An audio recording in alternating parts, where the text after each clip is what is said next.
자, 지금부터 피하지 방법을 시작하도록 하겠습니다. 반갑습니다. 아유, 감사합니다. 네. 반갑습니다. 한 주 동안 별일 없으셨죠? 예, 잘 지냈습니다. 우리- 오늘 뭐 좀 광고가 많네요. 오늘 예. 저기 설 연휴가 얼마 안 남았기 네. 때문에 네네네. 대목입니다. 아, 대목입니까? 광고의 대목입니다. 예. 아, 이 광고가 사실 그 단일 이런 프로그램에 네.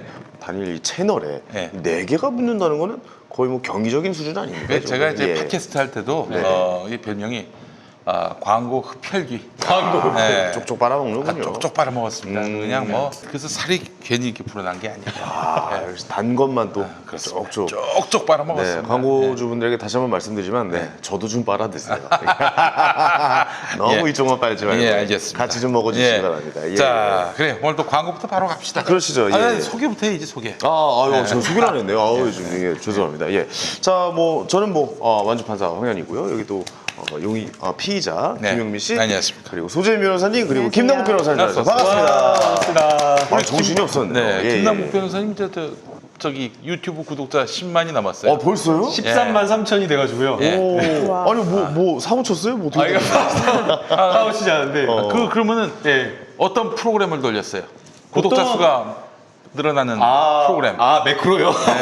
그런 거 전혀 없습니다. 예. 아니, 그냥 처음에 막 방송 사고 나고 막 그랬거든요. 네. 그러니까 뭐 30분 방송하다 방폭되고 또 30분 방송하다 방폭되고 막 그랬는데 그게 너무 재밌으시다고.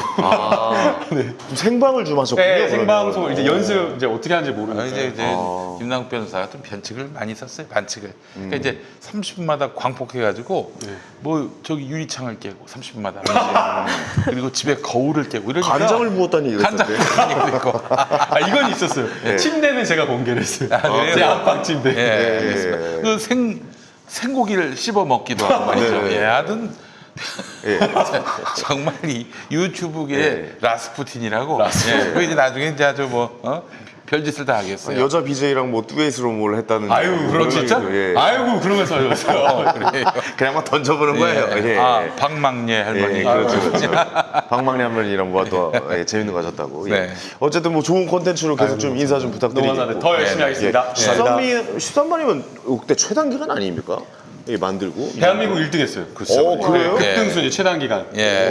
동영이 형도 이건 못했지롱. 이경규 작가님도. 네, 동영이 맨날 저거 안 웃긴다고. 대단하시네요. 예. 그 서러움을 제가 여기서 풀었습니다. 어쨌든 뭐 축하드리겠습니다. 아유, 네. 소재민 변호사님은 또 유튜브 도전 뭐 계획은 없으십니까? 저는 계획은 없습니다. 네. 계획은 제 계정을 넘겨드리겠습니다. 같이 하세요, 같이. 예. 같이 하시면 알겠습니다. 되죠. 예. 자, 이제 광고가 좀 많기 때문에 오늘 빨리 좀 들어가야 될 것 그러시죠. 같습니다. 예. 예.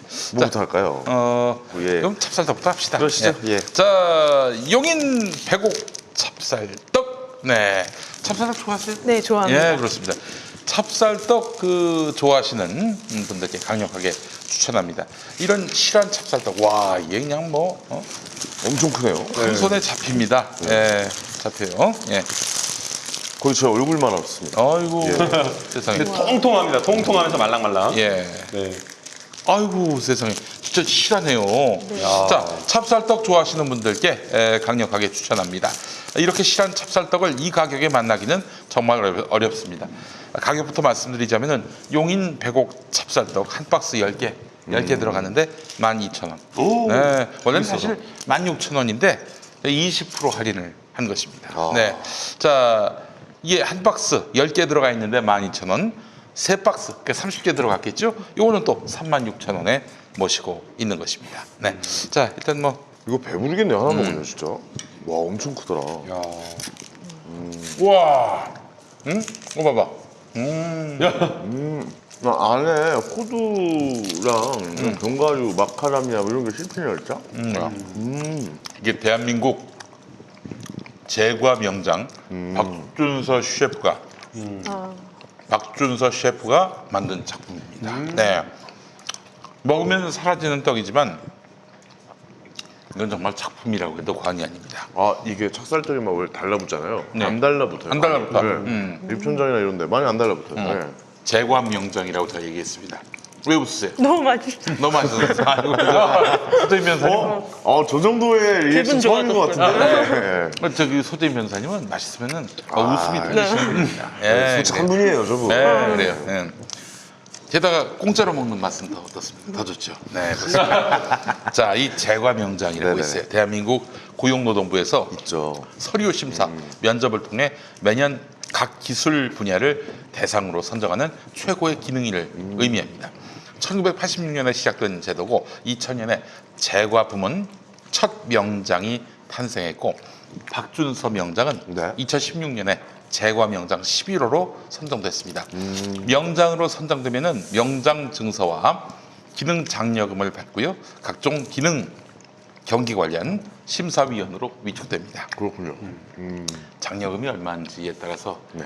좀 부러움의 강도가 다를 텐데 장려금만 받는다고 나와 있네요. 아, 장려금을 나온다는 게 난 전 처음 알았네요. 예. 그 저기 개그 명장도 이제 곧 선발할 예정입니다. 아, 그렇습니까? 예, 그렇습니다. 제가 시험을 한번 치겠습니다. 시험 한번 쳐서 네, 그렇습니다. 알겠습니다. 개그 명장 네, 장려금. 장려금과 함께 김용민 TV 특별 출연권을 선물로 드리도록 하겠습니다. 자, 도전하는 사람이 있을까요? 자, 네. 황윤희 씨 말고는 없었어요, 사실. 아, 사실 전화기 없죠. 네. 예. 자, 이 100% 국내산 팥을 네. 5시간 이상 졸여서 만든 팥 앙금에다가 건강을 위해서 설탕은 줄이고 대신 천연 당긴 트레할로스를 첨가했습니다. 특히 또 진한 비금도 천일염을 사용해서 감칠맛을 더했습니다. 거기다가 공주밤과 호두 그리고 마카다미아 아십니까? 그렇죠. 마카다미아. 예, 예, 마카다미아. 견과류인데 견과류죠. 어느 예. 나라 견과류인지는 모르겠어요. 하여튼 근데 굉장히 귀한 네네. 견과류. 이런 것이 들어가서 입안 가득 씹히는 맛이 일품입니다. 자, 이런 찹쌀떡은 오직 김용민닷컴의 포린 브레드에서 만나실 수가 있습니다. 그래서 찹쌀떡이 되게 달잖아요. 네. 이거 생각보다 그렇게 안 달아요. 고소하고. 네. 저 팥이 진짜 너무 좋다라는 게 느껴져요. 그러니까 이게 팥이 이게 설탕 넣고 막 이게 이렇게 고운 그런 느낌이 아니라 진짜 굉장히 감질맛 나네요. 예. 자, 근데 이게 이 이벤트가 이 가격이 뭐 영원히 가는 건 아니고 1월 20일까지. 아, 1월 그렇군요. 20일까지. 네네. 명장이 만든 찹쌀떡, 포린 브레드의 용인 백옥 찹쌀떡, 김용민닷컴에서 압도적 최저가에 만나보시기 바랍니다. 와, 이거 설날 전에 가족들하고 먹으려면 빨리 주문해야겠는데요. 그거 지금 주문하셔야 돼요. 와, 지금 이거 바로 진짜 주문하셔야 맛있네. 됩니다. 이거 진짜 맛있어서 이걸 사다가 만두 대신 넣어도 될 것 같아. 만두국에다가. 아, 제가 지금 뭐 하나 먹었는데 진짜 엄지손가락만한 호두 씹혀가지고 깜짝 놀랐어요. 호두 이렇게 큰 거 안 네, 들어가. 호두가 큰 게 들어가 있어요. 네. 호두 엄청 크죠? 커요. 그죠? 이만한 호두 씹혔어요 지금. 이거 꺼내서 진짜 보여줄 수 이건 없고. 팥이 너무 생생하게 너무 맛있던 것 같아요. 예. 팥 앙금 자체가 아, 이건 진짜 명장이 야, 만드는 진짜 맛있네. 맛이네요. 너무 맛있네. 용인 백옥 찹쌀떡. 이거 저 후회를 안 해요. 와, 진짜 내가 맛있어요. 지금까지 먹어본 찹쌀떡 아 중에 진짜 저희가 진짜 맛있어. 아버지 좀 주문해드려야 될 것 같아요. 아버지 너무 좋아하시거든요. 그래서 예, 예. 네, 감사합니다. 최고의 설 선물 로얄 제리 소개하겠습니다. 로얄 제리 좋아하십니까? 네, 좋아해요. 네, 로얄 제리. 자, 로얄 제리가 몸에 좋다는 건 잘 알려진 사실이지만 제대로 만든 믿을 수 있는 로얄 제리를 만난다는 것은 쉽지 않습니다. 자, 김용민닷컴에 입점한 봉황은 생 로얄 제리, 프로폴리스, 그리고 꽃가루를 화분이라고 하죠. 벌꿀을 배합해서 만든 양봉과학의 결정체입니다. 네.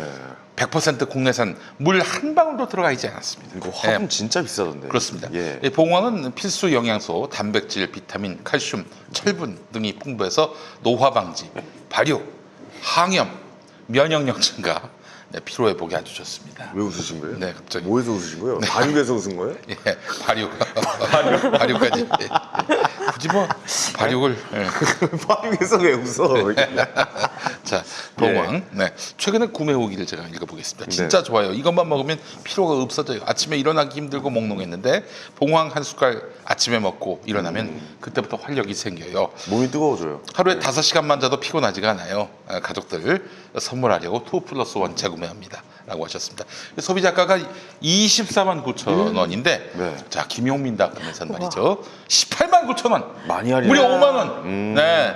약 3개월치 이상 분량이 되는데 3개월치 18만 9천 원. 그럼 네. 얼마예요? 한 달에?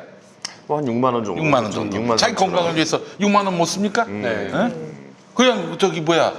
담배 사도 그보다는 많이 나. 몸에 해로운 담배는 그렇게 그렇게 쳐 사면서 봉황을 안 산다는 건 이건 어불성설입니다. 아, 사야 됩니다. 네, 그렇습니다. 예, 예, 좋습니다. 자, 희소식이 또 있습니다. 설을 맞아서 주변 소중한 분들과 함께 드시라고 초특급 추가 증정 이벤트. 한 세트, 그 3병이 들어있거든. 요게 이제 3개 들어있는 네. 게 한 세트야. 한 세트를 사시면 한 병을 추가로 또 드립니다. 아, 그래요? 그럼 2세트를 사면 추가 증정 한 세트 행사를 또. 추가 증정 2개가 아니라 추가 증정 한 세트라고요? 그렇습니다. 총 추가 3세트를 준다는 얘기네요. 추가 증정 한 세트. 그러면 예. 2+1이네요? 그렇습니다. 와, 대박. 뭐 총 9개 들어있는 거잖아요. 그렇습니다. 이게. 예, 예. 여러분. 뭐 이렇게 선물 많이 준다고 이게 얘들이 많이 남겨가지고 많이 안 팔려가지고 재고를 주나 보다 이렇게 생각하시면 안 돼. 그럼 요즘 그건 소비자 오해야. 같은데요. 그거는 예. 예, 봉황을 모독하는 거예요. 봉황을 모독. 봉황은 봉이 아닙니다. 예. 예, 예. 아, 그래요. 오랜만에 나왔습니다. 예, 예, 예. 자, 우리 또 한번 그러면은 이제 또 믿고 먹을 수 있는 로얄 제리 한번 또 입에 넣겠습니다. 저기 여기 들어보니까 요 저기 일단 나무 모양의 요걸로 이제 먹어야 되는데 그거 왜 쇠가 들어가면 안 된대요. 숫자가 들어가면 안 되는데. 네. 그렇게 많이 드세요, 한 번에? 아, 이 형 부자네. 와. 아, 엄청 많이 드시네. 자, 자. 예, 예. 한 방에 뭐 엄청 야, 아, 이거 뭐 부럽다. 나도 이렇게 먹고 싶다. 공짜인데 말이야. 너무 많이 드신 거 아니에요? 원래 물 묻은 걸로 드시면 이게 수저가 다도 안 된다고 그러더라고요. 그래. 근데 오늘 다 박살 냈고. 우리 소재인 변호사님 앉으세요. 네. 건강하셔야 돼. 알겠습니다. 네. 근데 보니까 소재인 변호사님한테 일벌내신 것 같아요. 그죠? 맞습니다. 그저 설날에는 하루 쉬고 맨날 나올 거죠? 안 나오고 싶은데 모릅니다. 나올 수도 있어요. 나올 거야. 예? 아, 그렇게 일이 즐거워요? 소재인 변호사님?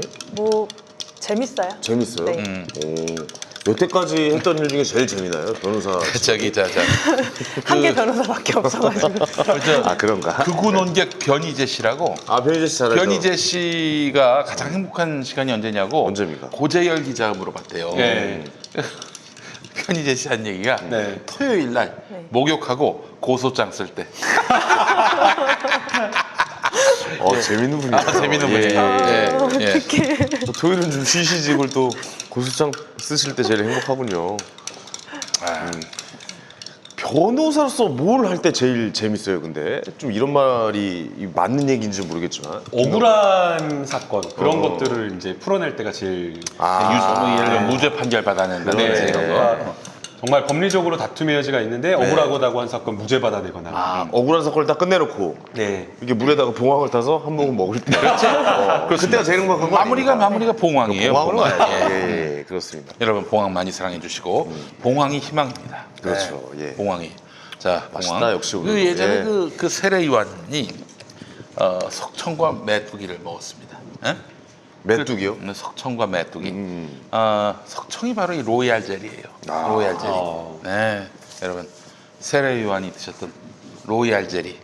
봉황 많이 드시기 바라겠습니다. 봉황 드신지는 확인이 안 됐습니다. 요한이 드셨을 것 같아요. 세례요한이 봉황을 드셨어요? 이건 와 너무 좀, 예. 대박 김은 진짜 PD님. 짱인 것 같아요. 한 일주일 전에 그 TV에서 유튜브에 과장 광고 다 때려잡는 그 방송이 딱 나오는데 약간 용민형이 생각나요.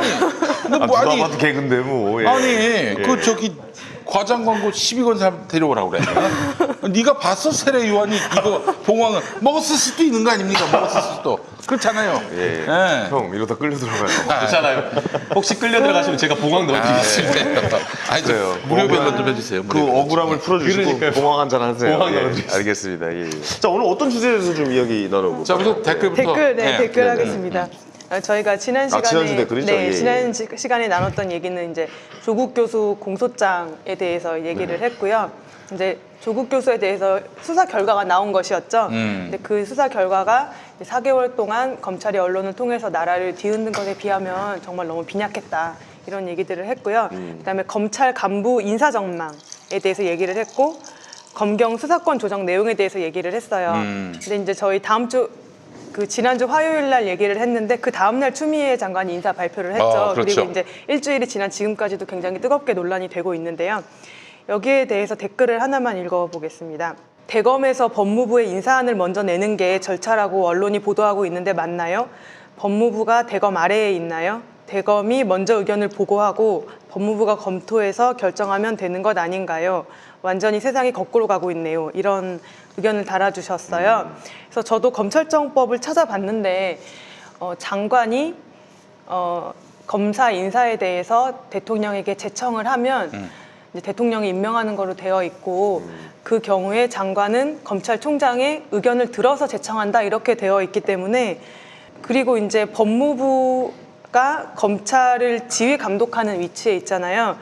그렇기 때문에 의견을 들어서 이제 대통령에게 제청을 하려고 했지만 그 윤석열 총장이 의견을 내지 않았고 그렇기 때문에 이제 추미애 장관이 의견을 듣지 않은 게 아니라 의견을 내지 않은 것이죠. 거기에 대해서 인사 발표를 한 것에 대해서 저는 오히려 검찰이 문재인 대통령 10년 사이 보니까 인사 프로세스를 좀 위반한 것 같다라는 말씀을 하셨는데 저도 그것과 같은 생각입니다.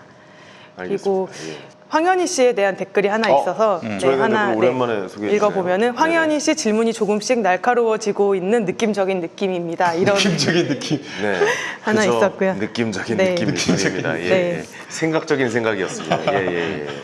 아, 그렇게 댓글은 정리를 네, 댓글은 좀 정리를 할까요? 하겠습니다. 예, 예, 알겠습니다. 그 아무래도 좀 저희가 네. 윤석열 검찰총장 이야기를 좀 안 할 수가 없잖아요. 네. 지난주에 저희가 인사권 얘기를 하면서 당연히 단행이 될 것이고 강력한 수준일 것이다라고 이야기를 했었는데 네. 좀 그런 수준까지 갔어요. 올라갔죠. 네, 예. 이 정도면 뭐 정말 대단한 인사였다고 보고 네. 근데 더 신한수 관심은 김남국 변호사가 수족을 잘라서 이거 여기 자른 거냐라고 물어보니까 아니다. 네. 여길 잘라야 된다고 그래가지고 저 충격을 받고 네. 집에 가서 공부해 생각해봤더니 영화 그 내부자들 보면은 이병헌 씨 여기 자를 때 그런 느낌이 들더라고요. 예. 어쨌든 그런 느낌을 좀 들었는데 아 진짜 딱 그 느낌이었어요. 진짜 좀 여길 자른 것 같아요. 예, 그렇죠. 아니 어떻게 우리 보시는지. 저 보면은 윤석열 총장님 같은 경우는 이제 검경 수사권 조정으로 1차 수사권을 내놓게 됐고 그리고 또 이번에 또 검찰 개혁안 보면은 검찰의 직접 수사도 대폭 축소됐고 그렇죠. 그리고 고위공직자 범죄 수사처가 생기면서 이제 검사까지도 수사 대상이 돼요. 수사할 수 있는 그러니까 검사 수사를 지금까지 사실상 자기네들이 했거든. 했죠. 예. 근데 이제는 남이 하게 됐단 말이죠.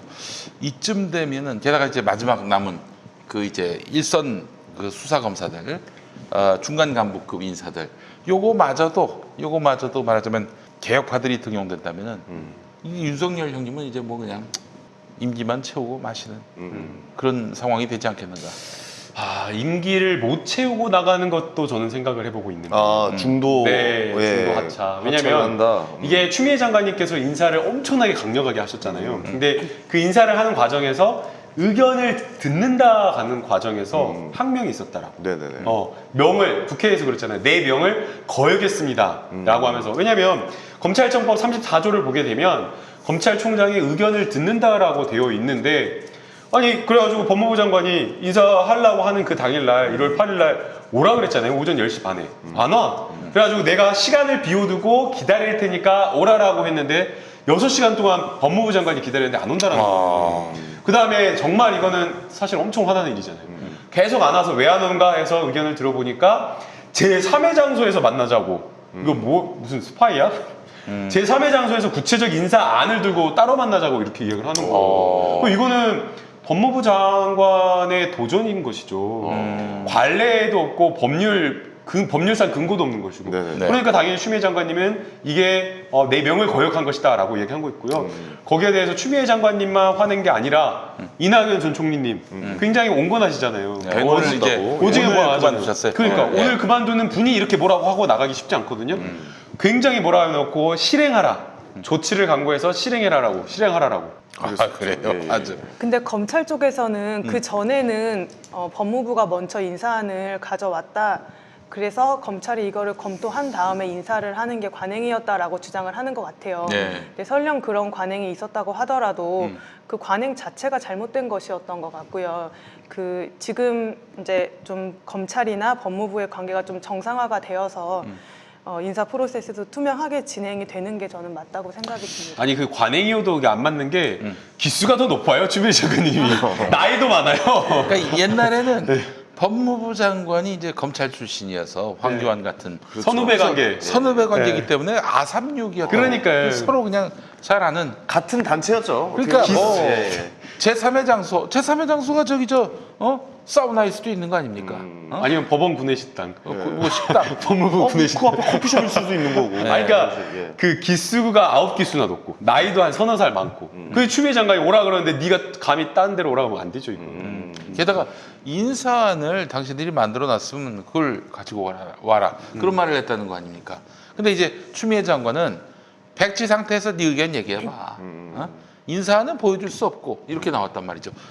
이거와 관련해서 이거는 있을 수가 없다. 인사안을 먼저 제시를 해야 뭐 의견을 내놓든지 말든지 할 거 아닌가. 근데 제가 기사를 보기로는 인사안을 보여줄 수 없다고 한 게 아니라 네. 인사안을 보여줄 테니까 법무부 장관실로 와라 이렇게 해서 6시간 동안 아, 기다리신 거 그랬나요? 아닌가요? 네. 저는 그런 기사도 본 것 같은데. 이제 처음에 이제 아까 김용님 PD님 말씀하신 건 처음에 인사안이 없다고 했다가 이제 월요일 날 자정까지는 그랬다가 나중에 이제 구체적 인사안이 있다라고 그렇게 되었는데 인사안을 요구하는 것 자체가 맞지 않죠. 그러니까 이제 이런 네. 거가 가능합니까? 네.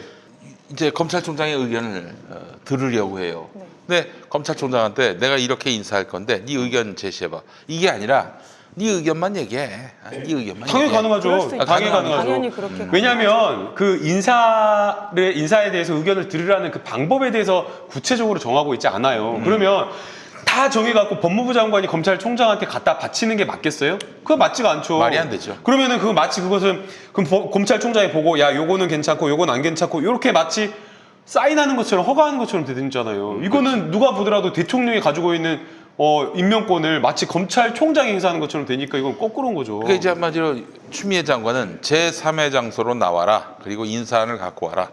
이게 한마디로 나한테 결재를 맡아라. 뭐 그런 거 말이 안 이런 돼요. 사인으로 받아들였을 수도 있겠네요. 네. 그래서 오늘 문재인 대통령께서 그랬잖아요. 신년 기자회견에서. 네. 구체적인 인사안을 가져오라고 하는 것 자체가 권한 밖의 일인 거고 초헌법적인 권한을 행사하는 거고 그렇게 하는 게 아니라 구체적인 안이 없다고 하더라도 얼마든지 의견을 제시할 수 있잖아요. 이번에 인사는 이 기수와 이 기수는 몇 기수까지 있으니까 이런 정도 해주고 그 다음에 뭐 어떤 자리 인사 대상자가 되어 있다고 한다면 현재 이러이러한 인사는 어떤 수사를 맡고 있으니까 그런 점을 좀 고려해서 다음 인사 때 인사 이동 조치를 고려해달라고 법무부 장관 의견 제시할 수 있는 거잖아요. 왜 못해요? 그러니까 그 저는 약간 좀 악수든 것 같아요. 그러니까 어떻게 해서라도 한번 가서 만나서 의견을 제시한 후에 그런 인사가 나와서 불만을 그럼요, 표시하면 맞아요. 오히려 그 상황은 나은 상황이죠. 근데 아예 가지도 않고 그런 거면 아니, 오히려 더 그러니까 비난을 우리가 받을 수 있는 저- 거 아니에요. 예. 일을 좀 편하게 하려면은 내가 윤석열이라면 내 조직을 내 후배를 지키고 싶다. 그럼 난 갑니다. 일단 가요. 가야 될 거 아니에요. 가서 예, 예. 일단 뭐 의견을 제시해 이 얘기가 나오기 전에 무릎을 꿇어요. 무릎을 꿇어. 아 추미애 장관님한테. 예. 그 제가 정말 잘못했습니다.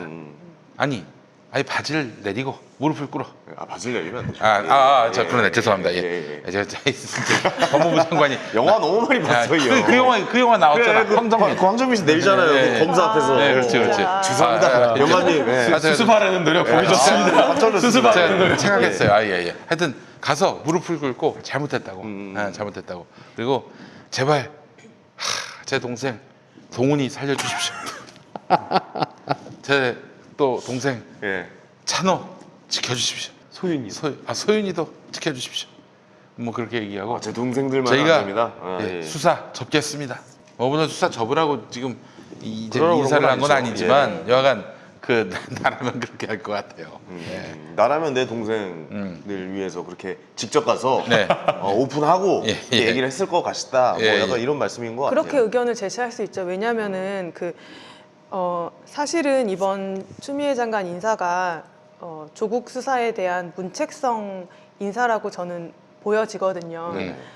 왜냐하면은 정말 검찰이 브레이크 없이 정말 끝까지 달렸잖아요 이번에. 공격수들만 예, 배치가 됐었죠. 정말 예. 정말 브레이크 없이 끝까지 달렸고 그 결과 정말 검찰이 한 가족의 인권을 이렇게 무참히 짓밟으면서 수사한 결과가 고작 이거냐라고 해서 이제 국민들 사이에서도 많은 분노가 일었었는데 이제 그렇게 문책성 인사를 저는 일단 했다고 보여요. 근데 여기에 대해서 추미애 장관 인사에 대해서 여론조사를 보니까 되게 반대하는 여론이 더 많더라고요. 근데 그래서 저는 이제 살짝 그게 좀 이해가 안.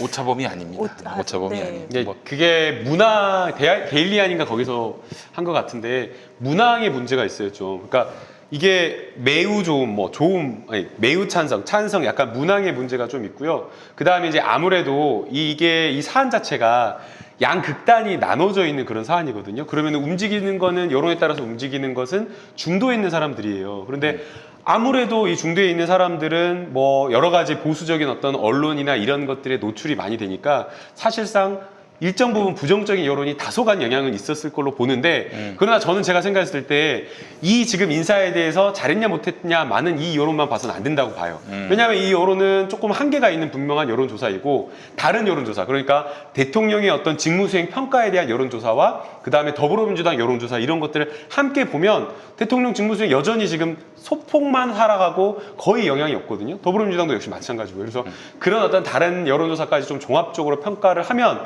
아마 지금 이 추미애 장관이 한 이 고위직에 대한 인사에 부정적인 영향은 거의 없지 않았을까? 예. 그렇지 않나 생각이 들어요. 예. 알겠습니다. 근데 이게 뭐 한간에는 이제 그쪽의 의견을 뭐 한번 좀 얘기를 해보면 이제 뭐 수사 중인데 지금 수사가 마무리가 되지도 않는데 이렇게 다 인사를 해서 다 날려버리는 게 과연 맞는 것이냐고 의문을 제기하는 사람들이 있긴 하더라고요. 또 수사는 마무리가 되었죠. 수사 마무리가 된 공소 겁니까? 제기로 인해서 이제 조국 가족 수사에 대한 검찰 수사 검사들의 그건 마무리가 된 거죠. 네네. 이제 그 공소 유지를 위해서 공판 검사들의 역할이 문제가 되겠죠. 물론 수사 검사가 공판 검사에게 계속 영향을 미치기는 하지만 뭐 수사 마무리 될 때까지 된 것 같아요. 제 생각에 수사는요. 그러니까 뭐 예를 들어 뭐 청와대 압수수색하고 뭐 그런 것까지 다 청와대 다른 압수수색. 사건이긴 하지만 네. 그거는 이제 다른 사건인 거죠. 네네네. 별건인 그렇긴 거죠. 하지만 네. 뭐 그래요. 그 총칭해서 말하는 거. 아니 진짜 황현희 씨가 말씀하신 대로 청와대도 그런 거를 고려했을 거예요. 네네네. 그러니까 인사의 폭과 범위 정도. 그러니까 대폭 물갈이하면 정치적인 어떤 오히려 역풍이 불 수도 있는 그런 상황이었기 때문에 네네. 굉장히 어떻게 할까라는 거 고민했을 거예요. 그런데 이런 어떤 전격적이고 대폭적인 물갈이 그리고 아직 수사 결과가 재판 결과가 나오지 않았는데도 불구하고 이렇게 할 수 있었던 것은 그만큼 수사 결과가 엉터리였기 때문에 지금 나온 그 공소장만 보더라도 뭐야 이런 엉뚱한 황당한 그런 내용이기 때문에 정말 추미애 장관님께서 아무런 부담 없이 정치적 역풍이나 이런 거 고려 없이 이 정도면 충분하게 문책성 인사를 할 수 있다고 본 거죠. 예. 추미애의 힘이 뭐냐면은 추미애 장관이 좌고우면하지 않아요. 딱 자기가 아주 치밀하게 판단을 해. 치밀하게 연구를 해서 결론이 나왔어. 그러면 이 결론 갖고 그냥 자기 목숨과 양심을 다 걸고 가는 거지. 이게 장수의 자질이 바로 여기에 있는 거거든요. 아, 확실히 이번에 보여주셨어요. 추미애 장관님 대단하신 것 같아요. 대단한 그걸로 분이에요. 또 끝난 게 아니라 예. 그 다음에 추미애 장관님이 그 문자를 자 그 검찰 감독권 행사와 관련되어서 법령상 근거를 찾으라다로 그거는 보좌관 정책 보좌관 그거는 일부러 기자들한테 수사하고 아니 해요, 느낌이. 추미애 장관님이 5선 국회의원인데 제일 뒷좌석에 앉았고 일부러 이렇게 보여준 거 아닐까요? 아, 그거 일부러 거의 그럴 가능성이 높죠. 그렇죠. 예, 예. 그렇습니다. 왜냐면 그때 국회의원들이 안다 그러더라고요. 이거 내가 지금 저 뒤에서 땡기면 찍는 거에. 네, 다 나온다라는 거 알고. 그러면 우리 저 심재철 원내대표님도 그 누드 사진이 보라고 한 걸까? 나는 이런 성적 취향을 갖고 있다. 이런 거. 나 아까 보여주기 먹던 연기하기. 호두가 나왔네. 야, 개그맨을 다 웃기네. 개그맨을 다 웃깁니다. 예. 그분도 의도적일 수도 있죠. 예. 나는 이러니까. 예. 뭐 그럴 나의 수도 있다. 스타일이 이런데. 예. 뭐 그럴 수 그나저나 있다고 봐요. 이 부산에 우리 한동훈 형님이 갔잖아요. 네네. 저보다 한 살 위에요. 예. 소년등과를 냈더만 이 양반. 오. 예. 고등법원으로 갔죠. 고등검찰청 그 고등검찰청에 차장검사. 차장검사. 법원이란다. 예. 고등검찰청 차장검사는 일이 많습니까 적습니까? 적죠. 거의 적어요. 한직이죠. 고등검찰청 그 자체가 적. 그러니까 한직입니까? 업무의 그 네. 가지수가 적다. 네. 예. 업무의 가지수도 좋고요. 고등검찰청 차장검사나 이런 데가 막 검사장이 되고 나서 처음 가는 초임지로 가는 거거든요. 그러니까 계급으로 보면 뭐 굉장히 조금 어떻게 보면 처음 가시는 분들. 그러니까 대검에 검찰총장의 최측근이 갈 자리는 아니죠. 네, 이건 뭐 좌천이라고 봐야죠. 뭐. 네. 근데 오히려 그 검찰 내 분위기는 좀 담담한 것 같다는 생각이 좀 들긴 해요. 뭐 특별하게 뭐 사직을 한다든가 뭐 약간 뭐 지금 이제 오늘 좀 사직이 나오고 있는 것 같아요. 오늘 아침에 김훈 검사 이제 한 명 나왔죠. 예, 네. 대검찰청의 이제 수사구조 개혁단의 역할을 해가지고 이 수사권 조정과 관련된 협상력을 했던 분인데 그분이 순고 출신이거든요. 그분이 오늘 사직을 했고요. 그 다음에 이제 또 한 분의 부장검사가 사의를 표명을 했다라고 하고 있는데 네. 검찰은 지금 완전히 진짜 그 대한민국 수립 이래 검사 역사상 최악의 날을 맞이하고 있는 거죠. 그렇죠. 그런데 일각에서는 이게 검찰이 자초한 거다. 아니, 그러니까 내줄 거는 내주고 받아들일 건 받아들이는 그런 모양새를 보였어야 됐는데 엉뚱하게 조국 장관님을 쳐가지고 수사를 막 해가지고 그래가지고 검찰 개혁을 막으려고 했던 것 같아요. 그러다 보니까 아이러니하게 과거 정권이면 그렇게 하면 다 검찰 개혁을 포기했었거든요. 검찰의 힘을 더 과실했었죠 이번에. 그런데 아이러니하게 조국 장관님을 수사하면 수사할수록 더 열이 차오르는 거예요. 문재인 대통령이 반드시 검찰 개혁하겠다. 그 다음에 조국 장관님 절대 물러서지 않는.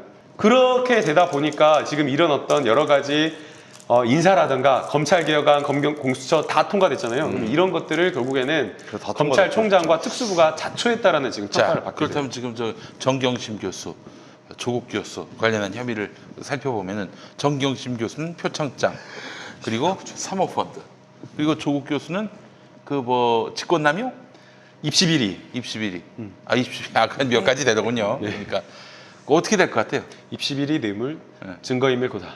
하여튼 뭐 조국 판단을 하신다면 네. 일부 유죄. 저는 전부 무죄가 나올 가능성이 전부 높다고 무죄. 봐요. 전부 전부 무죄요? 무죄. 특히나 뇌물죄는 정말 억지로 뇌물죄 기소해놨다라는 그런 생각이 들 정도로 조지 워싱턴인데 네. 거기는 더더욱 말이 입시비리 같은 거 그 다음에 그건 말이 안 된다고 생각이 들고요.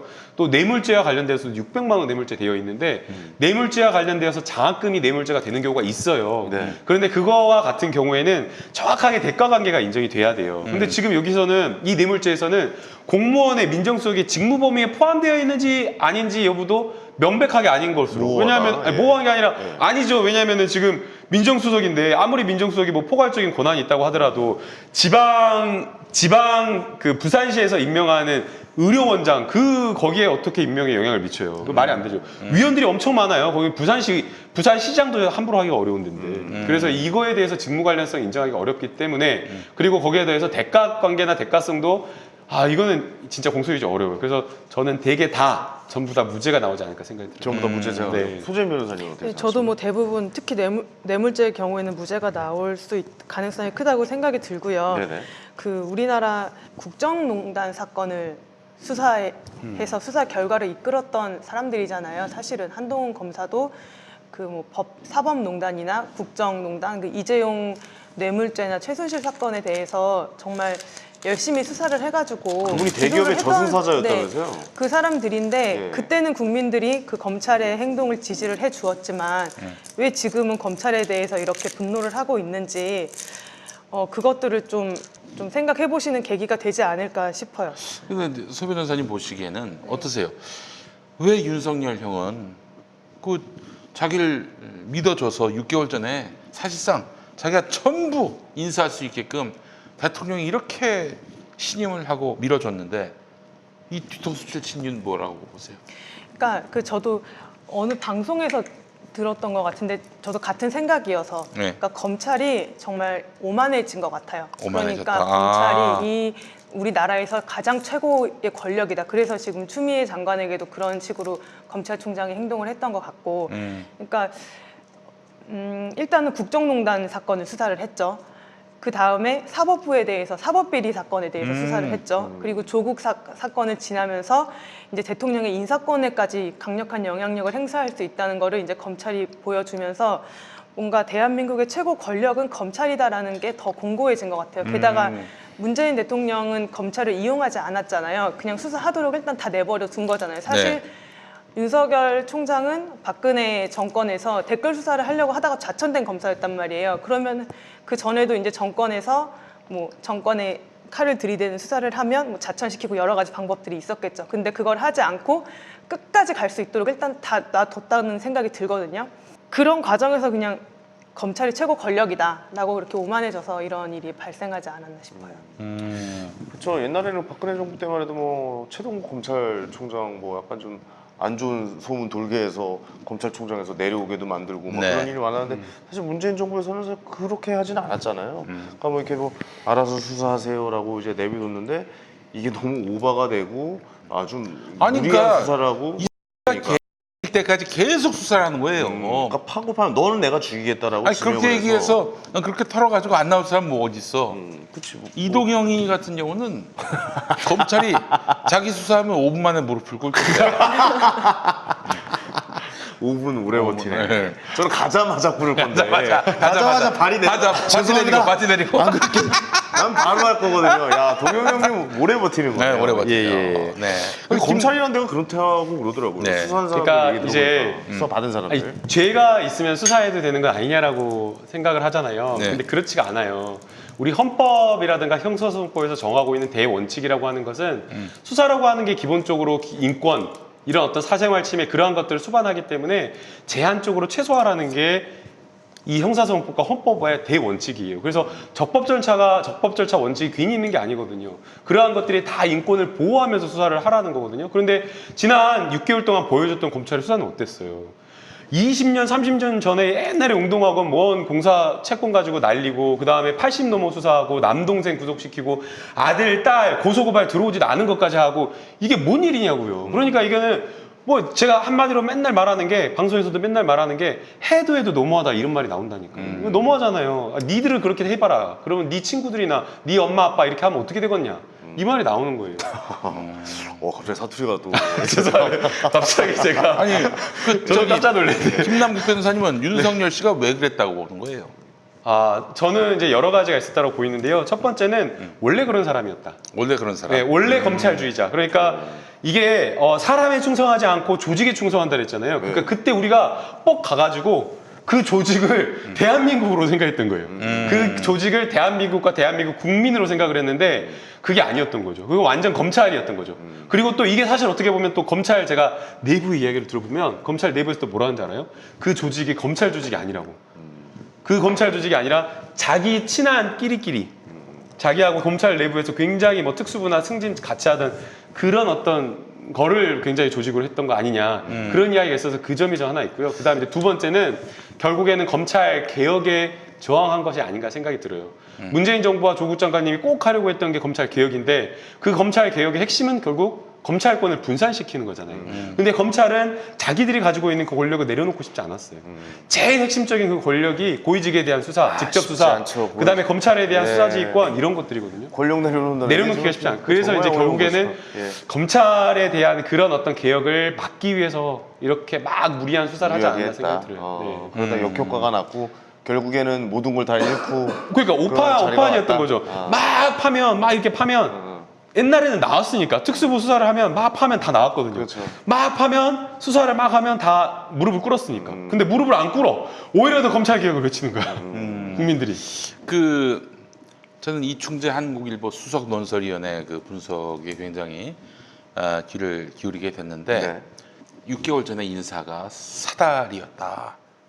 이게 뭐냐면은 뭐 아시다시피 말씀하신 대로 자기 측근 특수부 출신들, 심지어 특수부 출신인데 공안부장을 시켜. 어? 아니, 공안부 검사들이 있는데 특수부 검사를 갖고 공안부장을 시키니까 여기서 검찰 내부의 분위기가 아주 그야말로 검찰 굉장히 내부에. 험악해졌다는 거예요. 왜냐면 양대 산맥이잖아요. 그 검찰 안에서. 그 형사부도 있고 예. 공판부도 있고. 공판부도 있고. 근데 시와제 나머지 다 그냥 개무시하고 특수부 중심으로 진용을 구축하니까 아주 굉장히 분위기가 험악해졌다는 거예요. 이때 어떡합니까? 조직 내부가 완전히 지금 소용돌이에 휘말리게 됐어. 그럴 때는 외부의 적을 두고 저 새끼하고 싸우자. 진정한 적은 적이다. 봐라. 지금 검찰 개혁한다면서 지금 우리를 아주 이제 위상을 깎아내리려고 애를 쓰고 있잖냐. 저 문재인 정권. 우리가 털자. 그 상징인 조국을 털자. 그러면 우리가 검찰 개혁 막을 수 있다. 우리의 기득권을 유지할 수 있다. 이런 무언의 선동을 해가지고 조국 장관을 털기 시작한 것이고, 그렇게 해서 털고 또 털었는데 검사들이 뭐 X입니까?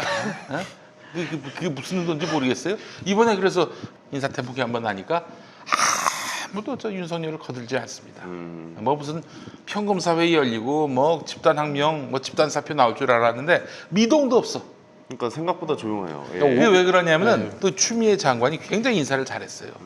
그 공판부, 뭐 그리고 형사부, 그리고 아울러 또 이제 그 공안부 두루두루 등용을 한 거야. 그렇게 해서 그 불만이 없게끔 인사를 하니까 뭐 검찰의 힘을 빼려고 저 추미애 장관이 인사한 건 알겠는데, 그렇지만은 윤석열이 워낙 개판친 거 바로 잡은 거기 때문에 요거는 인정할 수 있다. 이거 갖고 우리가 뭐 사표를 던지고 그럴 이유가 뭐가 있냐? 이런 분위기인 것 같아요. 그러니까 아니, 근데 추미애 장관님 인사 정말 너무 잘하시지 않았어요? 저는 인사만 보고 되게 깜짝 놀랐거든요. 어. 아, 어떻게 이렇게 자로 잰 듯한 균형 감각을 가지신 전 되게 놀랐어요. 근데 그게 딱 교체된 게 대검에서 조국 가족 수사 사건을 지휘했던 딱 그 대검 간부들만 딱 교체가 된 것이고 네. 다른 사람들은 뭐 그렇게 특별히 뭐 아직 그 중간 간부 네, 인사도 안 중간 났어요. 간부 인사도 안 났고 뭐 그렇게 좌천된 것도 아닌 것 같던데. 중간 간부 임사도 곧 날 거라고 저는 곧 생각해요. 나요. 네. 빨리 나야 되고 어떻게 될 것 같아요? 비슷할 거라고 좀 봐요. 네, 비슷해야 되고. 왜냐하면 지금 대통령한테 항명한 거잖아요. 청와대를 계속해서 수사를 하면서 없는 것들은 막 계속 한 거잖아요. 그리고 그 수사가 대통령이 정당하게 가지고 있는 인사권에 방해한 거였어요. 인사 임명하려고 하는데 인사청문회 직전에 그렇게 하는 게 어딨어요. 조국 장관에 대해서. 네. 네. 그건 말이 안 되잖아요. 그러면 검찰이 내가 임명한 검찰총장이 이렇게 했을 때 그럼 그거 허허허 웃으면서 그러니까요. 그래 이거 봐줄 수가 있어요? 그거를 난 안 검증 안 되죠. 하고 지나가는 난 게 그렇다면은 정세균도 털어야지. 왜 정세균은 안 털어? 어? 아니, 모든 나경원이면 뭐면 얼마나 많아요. 근데 그거는 선택적으로 놔두고 마음대로 놔두면서 지금 스트레이트가 얼마나 지금 또 파고 있어요. 그 패스트트랙 관련한 수사, 이제 패스트트랙 당시 충돌 사건을 다룬 수사, 이 수사가 엉망이 됐잖아요. 어? 아니 박주민, 표창원이 왜 기소가 돼야 되는데? 그러니까. 그러니까 이제 이런 거 보면서 이들은 진짜 양들이구나. 어? 가만두면 안 되겠다. 네, 욕설은 제가 대신 사과하겠습니다. 네. 이게 그러니까 내가 욕설한 걸 사과했다고? 네, 네. 저도 이제 그럼 저도 진행자로. 죄송합니다. 철저하게 짜여진 각본이었네요. 제가 대신 정말 네. 욕은 욕으로 사과한다. 아니 그러니까 좋은 아이디어였어요. 예. 이게 실무진에 대해서 만약 그냥 적당히 인사를 해버리면 네. 이거는 정말 정권이 그냥 종이 호랑이에 불과하다라는 그런 시그니처밖에 보여줄 수밖에 없는 거예요. 그러니까 확실하게 이 검찰에 대해서 문책성 인사, 잘못된 어떤 수사에 대해서 책임을 묻는 민주적 민사 통제 장치로서 이런 어떤 인사권 행사는 반드시 행사돼야 되는 거고요. 여기서 적당히 해버리면 검찰은 또 풀어지게 돼요. 그래서 저는 확실하게 해야 되고 또 하나 왜 이게 인사가 중요하냐면요. 지금 문재인 대통령께서 하신 게 검찰 개혁이잖아요. 어제 검경 수사권 조정 법안이 통과돼가지고 검찰 개혁의 마침표가 찍어졌어요. 그런데 이건 제도적인 개혁이에요. 제도적 개혁. 그렇죠. 근데 제도적인 아무리 좋은 제도적 개혁이 있다고 하더라도 검찰 조직 문화라든가 검찰의 사람이라든가 이런 게 여전히 과거의 어떤 적폐에 머물러 있다라고 하면 이건 완전한 개혁이 안 되는 거예요. 그래서 검찰 내부에서도 개혁의 목소리가 나올 수 있도록 그 인사와 관련된 책임을 지는 그 인사를 해주는 게 맞고 사람을 확실히 대폭 물갈이를 해줘야죠. 좋은 사람들이 성장할 수 있도록. 그렇죠. 인사권은 무조건 행사한다고 생각했고 역시 뭐 강한 인사권이 나왔고 그다음에 이제 뭐 감찰 얘기도 나오고 있는데 감찰까지 가면 좀 어떻게 역풍이 좀 불까요? 어떻습니까? 뭐 김동욱 변호사 생각은 어떠세요? 이제 감찰권도 사실 법무장관의 중요한 제 생각과 역할이고, 제 네. 생각과 물론 추미애 장관님 다 다르다고 생각이 들어요. 네네네. 저는 제가 생각했을 때, 제가 해석할 때는 추미애 장관님께서 감찰권 행사를 이렇게 보여주고 언급을 했다라고 한다면, 네네. 그리고 그것을 이낙연 국무총리까지, 그리고 이해찬 대표님까지 같이 이렇게 해가지고 갔다라고 하면, 네. 저는 제가 생각했을 때는 검찰총장은 임기 2년이 보장되어 있기 때문에 검찰총장에 대해서까지 인사는 하지 못하지만 적어도 너가 지난 6개월 동안 한 수사가 잘못되었으니까 거기에 대해서 책임을 지고 물러나는 게 그게 대통령과 국민에 대한 예의다라고 그렇게 시그널을 보낸 걸라고 생각이 들어요. 그런데 오히려 오만한 검찰은 그 시그널을 못 알아먹고 1월 8일 날 인사 있자마자 그 다음날 그리고 그 다음날 금요일까지 백지 아무런 구체적인 어떤 압수수색 목록도 없는 상태로 균형발전 비서관실을 압수수색하러 갔다는 거예요. 예. 그러면서 또 청와대가 압수수색을 거부했다라는 프레임을 만든 거예요. 인사하자마자. 이것도 완전히 검찰이 이거 받아들이지 않겠다. 끝까지 싸우겠다 이런 거 아니에요. 그러니까 저는 검찰이 최소한 그렇게 6개월 동안 마음껏 수사를 하라고 놔뒀는데 수사 결과가 이렇게 초라하다고 하면 최소한 특수부의 누군가는 아니면 검찰총장이었던 윤석열 총장이 국민에게 사과를 하고 용서를 구해야죠. 얼마나 대한민국이 경제적 손실이라든가 국력 낭비가 얼마나 심했어요. 알겠습니다. 결국에는 뭐 어느 정도 시그널을 줬는데 결정은 뭐 더 세게 저항을 하고 있다. 뭐 이렇게 보면 되겠습니다. 네, 그렇게 예. 보여요. 네, 네. 기